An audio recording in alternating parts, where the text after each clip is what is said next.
शलोम everyone. परमेश्वर का प्रेम, आनंद और शांति आप सबके साथ बनी रहे। आशा करती हूँ आप सब अपनी जगहों में स्वस्थ और सुरक्षित हैं। आइए हम परमेश्वर के वचन में जाने से पहले प्रार्थना में जाएंगे। स्वर्गीय पिता, आपका धन्यवाद करते हैं आज के दिन के लिए, इस समय के लिए। प्रभु जी, इस समय को प्रभु यीशु मसीह के नाम से मस्सा कीजिए। प्रभु जी, हर सुनने वाले और देखने वाले हृदय के साथ बातचीत कीजिए। होने दे पिता परमेश्वर, इस समय में प्रभु जी, सुंदर शाम में प्रभु जी, हमें अपने वचन पे मनन करने के लिए अनुग्रह दे। तेरे मीठे समर्थी यीशु नाम में मांगते हैं, आमीन। आज हमारे मनन करने का विषय है बोना और काटना। हमारी ज़िंदगी जो है, या हम कहें हमारी मसीही ज़िंदगी जो है, बोने और काटने पे ही है। हम लोग ज़िंदगी में जो कुछ भी बोते हैं, जो कुछ भी करते हैं, जो कुछ भी बोलते हैं, जो कुछ भी हमारे जीवन में हम अपने स्वभाव से करते हैं, अपने विचारों से करते हैं, वो हमारे ज़िंदगी में एक ना एक दिन हमें उसको काटना पड़ता है, हमें उसका प्रतिफल मिलता है। हमारे जीवन में जो खेत है वो कौन से हैं? हमारे जीवन के खेत हमारे घर जहाँ हम रहते हैं, हमारे जहाँ हम काम करते हैं, जहाँ हम पढ़ते हैं, जहाँ हम पढ़ाते हैं, जहाँ हम अपना सारा जीवन व्यतीत करते हैं, वो हमारे खेत हैं। उसमें जो भी हम करते हैं, जो भी हम काटते हैं, बोते हैं, उसका फल हम पाते हैं। क्योंकि जब भी हम कुछ करते हैं उसका कुछ ना कुछ प्रतिफल निकलता है। तो हमारी सारी ज़िंदगी जो है बोने और काटने पर ही निर्भर करती है। आइए हम आज के वचन में से पढ़ेंगे, हमने क्या बोना और क्या काटना है, और कैसे बोना और कैसे काटना है। यदि बाइबल को पढ़े उत्पत्ति से लेकर प्रकाशित वाक्य तक, तो मनुष्य के बाद परमेश्वर ने जो जिस बातों से लोगों को शिक्षा दी है, वो है पेड़ पौधे, हर्ब्स, शब्स, ये सब चीज़ों से परमेश्वर ने शिक्षा दी है। और परमेश्वर बहुत अच्छी रीति से जानता है कि किसी जो पौधे को सेवा करना कितना मेहनत का काम है, और किसान कितनी मेहनत से ये कार्य करता है। आइए हम परमेश्वर के पाक कलाम में आज पढ़ेंगे दूसरा क्रंथी उसका 9 अध्याय उसकी 6 आयत से हम पढ़ना शुरू करेंगे। वहाँ इस प्रकार लिखा है, परंतु बात यह है कि जो थोड़ा बोता है वह थोड़ा काटेगा भी, और जो बहुत बोता है वह बहुत काटेगा। हर एक जन जैसा मन में ठाने वैसा ही दान करे, ना कुड़ कुड़ के और ना दबाव से, क्योंकि परमेश्वर हर्ष से देने वालों से प्रेम रखता है।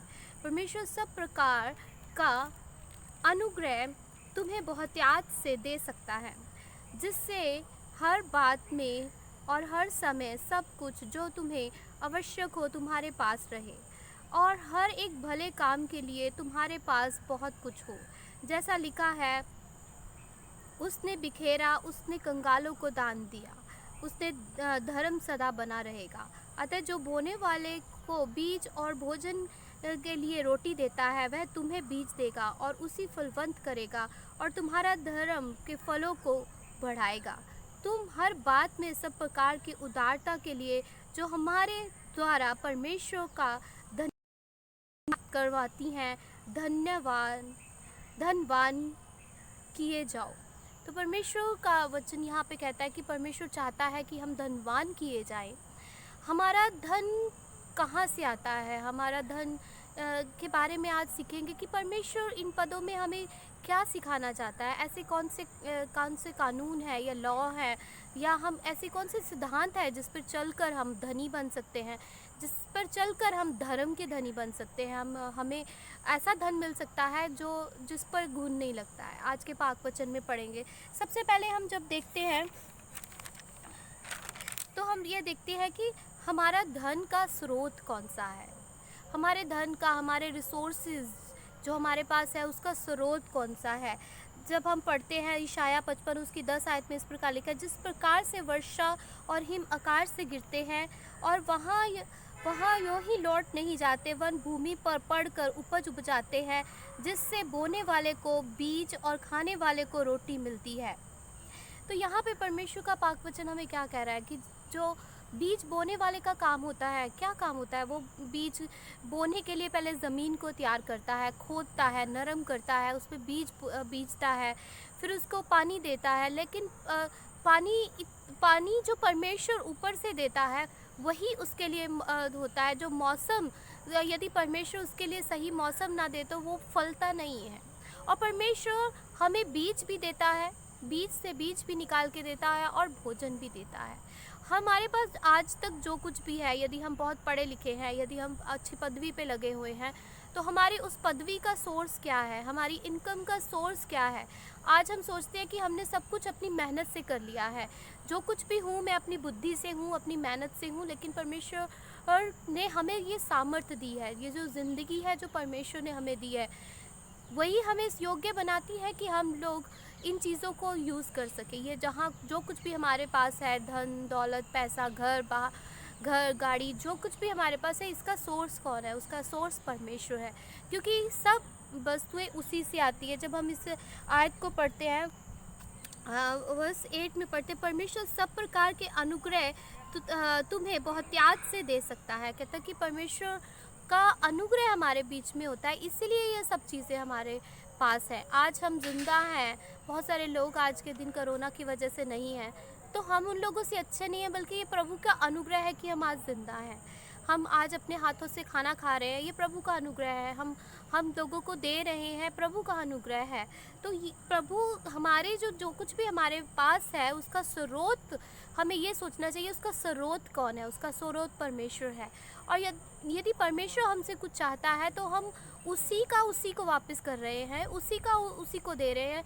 हम उसके ऊपर कोई एहसान नहीं कर रहे, वो हमसे कोई भीख नहीं मांग रहा। यदि हम परमेश्वर को कुछ देते हैं, तो दूसरी बात हम इसमें ये सीखते हैं, जो आपके पास है उससे परमेश्वर को महिमा दो। कि जो कुछ भी आपके पास है, पहले हमने सीखा कि जो कुछ भी हमारे पास है उसका स्रोत परमेश्वर है। जो कुछ भी किसी भी ढंग से हमारे पास आया, वो उसका कारण पीछे परमेश्वर है। परमेश्वर ने चाहा तो हमारे जीवन में ये सब आशीषें हैं। और दूसरा ये है कि यदि आपके जीवन में वो सब है तो किस लिए है? ताकि तुम दूसरों के लिए आशीष बनो, तुम परमेश्वर को इस बात से महिमा दो। तो मत्ती की अंजील जब 25 अध्याय उसकी 14 से 29 में हम क्या पढ़ते हैं, वहाँ पर एक मालिक होता है, स्वामी होता है, वो अपने 3 जनों को वो क्या देता है, कुछ तोड़े देता है और उन्हें कुछ कमाने के लिए बोलता है। तो परमेश्वर के वचन में हम सीखते हैं कि जिसको ज़्यादा देता है वो ज़्यादा कमा के लाता है, जिसको कम दिया जाता है वो उसको वापस ला के दे देता है। जो ज़्यादा कमा के लाता है उसको खुदा का जो धनी आदमी है वो कहता है कि धन्य है अच्छे विश्वास योग्य दास, तो थोड़े में विश्वास योग्य रहा, मैं तुझे बहुत वस्तुओं का अधिकारी बनाऊंगा और अपने स्वामी के अनंत सहभागी होऊंगा। जो कुछ भी परमेश्वर आपके जीवन में तोड़े देता है, हर एक को परमेश्वर ने कोई ना कोई गुण दे के पैदा किया है। हर एक ने परमेश्वर ने किसी न किसी चीज़ से नवाजा है। यदि हम उसको परमेश्वर के लिए इस्तेमाल नहीं करते तो परमेश्वर इन चीज़ों से खुश नहीं होता। क्योंकि यदि हम थोड़े में से विश्वास योग्य नहीं है परमेश्वर के लिए, तो परमेश्वर हमें ज़्यादा भी नहीं देगा। एक बार की बात है, मेरे जो फादर इन लॉ है उनको किसी ने बोला कि यदि हमारे पास कार होती तो हम बहुत बड़ी सेवा कर लेते आपकी तरह। तो मेरे फादर इन लॉ ने उनको जवाब दिया कि हमने जो सेवा थी वो साइकिल से शुरू की है, और आज साइकिल से करने के बावजूद आज हमारे पास कार है। यदि आपके पास कुछ भी छोटी मोटी चीज़ जो कुछ भी है वो आप परमेश्वर के लिए यूज़ करेंगे तो परमेश्वर देखेगा कि आप थोड़े में वफादार है, तो परमेश्वर आपको बहुत याद भी देगा। कई बार लोग जब परमेश्वर के लोगों को उदारता से देने के लिए सिखाते हैं तो बहुत नाराज़ होते हैं। लेकिन जब यीशु मसीह ने हैकल में जब देखा कि एक औरत जिसने 2 दमड़ियाँ दी थी, 2 दमड़ियाँ जो लोग दे रहे थे उससे भी ज़्यादा दे रहे थे, लेकिन परमेश्वर ने देखा कि उस औरत ने 2 दमड़ियाँ दी, और परमेश्वर ने ये नहीं देखा कि उसने क्या दिया, परमेश्वर ने ये देखा कि उसके पीछे उसके पास क्या बचा। कई बार हम अपनी बहुतायत में से देते हैं, लेकिन परमेश्वर जानता है हमारे हृदय में क्या है। परमेश्वर हृदयों को जांचने वाला परमेश्वर है, वो जानता है हम किस हृदय से दे रहे हैं। उस औरत के पास उसके बाद कुछ नहीं बचा था, उसने जो कुछ भी उसके पास था उसने परमेश्वर को दे दिया। परमेश्वर इन चीज़ों को देखते हैं, परमेश्वर इन चीज़ों को इग्नोर नहीं करते। परमेश्वर का वचन हमें बार बार सिखाता है कि हमें क्या है, परमेश्वर को अच्छे से अच्छा देना चाहिए। तो परमेश्वर का पाक वचन हमें देने के लिए सिखाता है कि जो कुछ भी हमारे पास है, जितना भी है, चाहे थोड़ा है, थोड़े में से हम परमेश्वर को देंगे तो परमेश्वर हमें बदले में बहुतायत से देगा। तो हम इस बात से ये सीखते हैं कि हमें बहुतायत से देना। कई बार हम लोग सोचते हैं हमारे पास ये होगा तो हम ये करेंगे, हमारे पास वो होगा तो हम ये करेंगे। परमेश्वर का वाक वचन हमें सिखाता है परमेश्वर जो है वो जो लेज़ी लोग होते हैं, जो सुस्त लोग होते हैं, परमेश्वर उन्हें पसंद नहीं करता, क्योंकि सुस्तीपन भी एक पाप है। परमेश्वर सुस्ती को पसंद नहीं करता हमारे जीवन में। जब हम किसी को कहें कि पाप क्या होता है, पाप की लिस्ट बनाए, तो शायद आपकी लिस्ट में सुस्तीपन होगा ही नहीं। लेकिन परमेश्वर इसको देखता है, परमेश्वर इसके बारे में बोलता है कि परमेश्वर को ये पसंद नहीं है। कुलुस्सियों 3:23 में लिखा है, जो कुछ तुम करते हो तन मन से करो, यह समझकर कि मनुष्य के लिए नहीं परंतु प्रभु के लिए करते हो। हालेलुया। कहते हैं कि जो कुछ भी तुम करो तो मन से करो। क्या हम मन से करते हैं? परमेश्वर का वचन में लिखा है, मनुष्य तो बाहरी रूप को देखता है, लेकिन जो परमेश्वर हमारे हृदय को जानता है। तो परमेश्वर देखता है कि हम किस हृदय से कर रहे हैं। लोग जब हम देते हैं किसी को, कुछ लोग ये सोचते हैं कि हमने क्या दिया है, लेकिन परमेश्वर क्या सोचता है? परमेश्वर हमारी पॉकेट को जानता है। परमेश्वर हमें देखता है कि हमारे पास क्या बचा है। तो परमेश्वर हमारे देने को हमारी सोच से नहीं, अपनी सोच से देखता है, और परमेश्वर जानता है कि आपने किस तन मन से किया है। और जब आप तन मन से 1 रुपया भी परमेश्वर के लिए बीजेंगे तो परमेश्वर उसका प्रतिफल देने वाला परमेश्वर है। और कई लोग लाखों करोड़ों बीज देते हैं, परमेश्वर उनके तन मन को भी जानता है कि उन्होंने किस प्रकार बीजा है। और तीसरी बात, जब हम परमेश्वर के पाक वचन में से पढ़ते हैं, वो ये है कि जब हम बोते हैं, बोने में जो है, कई बार हम पैसे की बात करते हैं, क्योंकि आजकल हमारे समाज में, आजकल हमारी कलीसिया में, हर दूसरे परिवार में, हर एक परिवार में इन चीज़ों को लेकर बहुत सारा डिस्ट्रीब्यूट है। बहुत सारे लोगों ने पैसों में फंसकर जो है सुसाइड किया है। बहुत सारे लोगों में लड़ाइयाँ झगड़ा है, कलीसियाओं में लड़ाई झगड़ा है, घरों में लड़ाइयाँ झगड़ा है। किस वजह से? इन पैसों की वजह से। क्योंकि परमेश्वर हमें इन चीज़ों को से चेतावनी देता है। परमेश्वर का पाक वचन हमें सिखाता है, बार बार हमें सिखाता है। पहला तीमुथियुस उसकी 6:9 में लिखा है, पर जो धनी होना चाहता है वो ऐसी परीक्षा और फंदे में और बहुत तेरे व्यर्थ और हानिकारक लालसाओं में फंसते हैं, जो मनुष्य को बिगाड़ देती है, विनाश को के समुंदर में डुबो देती हैं। तो क्या है कि जब हम परमेश्वर को छोड़ धनी होना चाहते हैं, परमेश्वर के वचन में लिखा है, मेरे राज्य और धर्म की खोज कर जो भी तुझे चाहिए तुझे दिया जाएगा। ये जब हम परमेश्वर के राज्य और धर्म को छोड़ हम अपने सामने धन को, अपनी विशेष ज़रूरत रखते हैं, हम अपना विज़न रखते हैं, अपना दर्शन रखते हैं, तो ना हम परमेश्वर को पा सकते हैं और ना ही पैसे को पा सकते हैं। यदि हम परमेश्वर को मुख्य रख के चले तो पैसा हमारे पीछे आएगा। किसी ने कहा है कि जो पॉकेट्स होती है ना, खासतौर पे पीछे बनाई जाती है ताकि पैसा पीछे रहे, क्योंकि पैसा हमें खुशी नहीं दे सकता, प्यार नहीं दे सकता। पैसे से हम मकान खड़ा कर सकते हैं, पैसे से घर नहीं बना सकते। तो घर बनाने वाला कौन है? परमेश्वर है। और ये धन देने वाला कौन है? परमेश्वर है। कहते हैं कि यहाँ पे 8 आयत में लिखा है, 1 तीमुथियुस 6:8 में लिखा है, हमारे पास खाने पीने के लिए, पहनने के लिए हो तो इन्हीं चीज़ों में क्या करना चाहिए? संतोष करना चाहिए। एक होती है हमारी नीड, दूसरी होती है हमारी वांट्स, तीसरी होती है हमारी मोर, जो हमारी अन्य ज़रूरतें होती है। नीड क्या होती है? हमें जो चीज़ हमें जीने के लिए चाहिए वो परमेश्वर हमें मुहैया करता है। मोर क्या होता है? जो हमें एंजॉय करने के लिए, इंजॉय करने के लिए जो चीज़ें चाहिए होती है, वो हमारी जो नीड से थोड़ी सी अलग होती है। और एक होती है दूसरे के पास जो चीज़ होती है, उसको देखकर आजकल के लोगों के पास जो चीज़ें हैं उनको देखकर हमें लालसा उठती है। तो परमेश्वर का वचन हमें सिखाता है, जो चीज़ें हमें चाहिए वो हमारे पास है, तो उसमें हमें संतोष करना चाहिए। हमें अपने खर्चों को क्या करना चाहिए? अपने खर्चों को उसी तरह से लिमिटेड करना चाहिए। अपने खर्चों की सेटलमेंट करनी चाहिए। हम यदि परमेश्वर के लोग हैं तो हम प्रभु पे विश्वास करते हैं, हर दिन एक विश्वास की ज़िंदगी जीते हैं। लेकिन यदि हम अपने जीवन का निर्वाह करने के लिए हम लोग प्लानिंग करके चलते हैं, हम लोग एक बजट बना के चलते हैं, तो इसमें कुछ गलत नहीं है। क्योंकि इसमें क्या होता है? हमें संतोष होता है। क्योंकि जब हमारे पास प्लानिंग होगी, हमारे पास कुछ होगा, तब हम दूसरों की मदद कर सकेंगे। और साइंस ने ये प्रूव किया है, यदि हम किसी से कोई पैसा लेते हैं तो उसका प्रभाव हमारे दिल और दिमाग पे, उसके नॉर्मोन्स पे बहुत पड़ता है। और जब हम किसी को देते हैं तो हमारे नॉर्मोन्स होते हैं वो डेवलप होना शुरू होते हैं, हमारे टिश्यूज़ डेवलप होना शुरू होते हैं। इसका बहुत बड़ा इफ़ेक्ट हमारे जीवन में पड़ता है और परमेश्वर भी इन चीज़ों से खुश होता है। अभी हम बोने और काटने के ऊपर बात कर रहे थे कि हमें बोना क्या चाहिए और काटना क्या चाहिए। बस ये जीवन बोने और काटने पर निर्धारित है। गलतियों 6 के साथ मिलकर जो शरीर के लिए बोता है वह शरीर के द्वारा विनाश की कटनी काटेगा, और जो आत्मा के लिए बोता है अनंत जीवन की कटनी काटेगा। मेरे प्रिय भाइयों बहनों, जो शरीर के लिए बोता है, यदि हम सारा कुछ अपनी लालसा के लिए करते हैं, जो हमें चाहिए, जो हमें पहनने को चाहिए, जो हमें खाने को चाहिए, ये हमारे शरीर को चाहिए। हम अपने बच्चों की लालसा को पूरी करते हैं, वो हमारे शरीर को चाहिए।